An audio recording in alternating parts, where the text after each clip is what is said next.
અમદાવાદ શહેરના મણિનગરના ભાડવાત નગરમાં આવેલ શિવશક્તિ સોસાયટીમાં છેલ્લા 35 વર્ષથી પરંપરા રીતે નવરાત્રિનું આયોજન કરવામાં આવ્યું છે। જોવાની વાત તો એ છે કે અહીંયા રહેતા મોટાભાગના લોકો રાજસ્થાની પરિવારના છે, છતાં દર વર્ષે મારવાડી પોશાક પહેરીને માતાજીના ગરબા ગાય છે। ત્યારે અમદાવાદમાં પણ મણિનગર વિસ્તારના ગરબા આયોજન થયું છે, જેમાં મારવાડી સમાજ દ્વારા દર વર્ષે મારવાડી પોશાકમાં ગરબા ગાઈને ઉત્સવનો આનંદ માણે છે। ત્યારે માતાજીના છઠ્ઠા નોરતે પણ મારવાડી સમાજ દ્વારા સુંદર રાસ ગરબાનું આયોજન થયું હતું। અમદાવાદ શહેરના મણિનગર વિસ્તારમાં ભારતીય વિસ્તારમાં છેલ્લા 15-20 વર્ષથી શિવશક્તિ મંડળ તરફથી ગરબાનું આયોજન કરવામાં આવે છે। આજે આપણી સાથે ગરબાની બહેનો છે। બેન, આપણે ગરબા કીધે કરો છો અને ગરબાનું આયોજન કીધે કરો છો?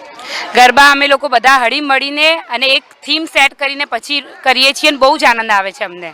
આ ગરબા બહેનોને બહુ આનંદ। બેન, કેટલા વર્ષથી આપ ગરબા ગાઓ છો? છેલ્લા 35 વર્ષથી। છેલ્લા 35 વર્ષથી આજે રાજસ્થાનથી અને બહેનો સેટ થયા છે। ગુજરાતી કલ્ચર એમને ચોખ્ખું દેખાય છે। બીજા એક મિત્રને કહીશ કે ભાઈ આપ કેટલાથી ગરબા કરો છો? આ રીતે આપણો રોલ શું છે? હું 35 વર્ષથી ગરબા કરીએ છીએ।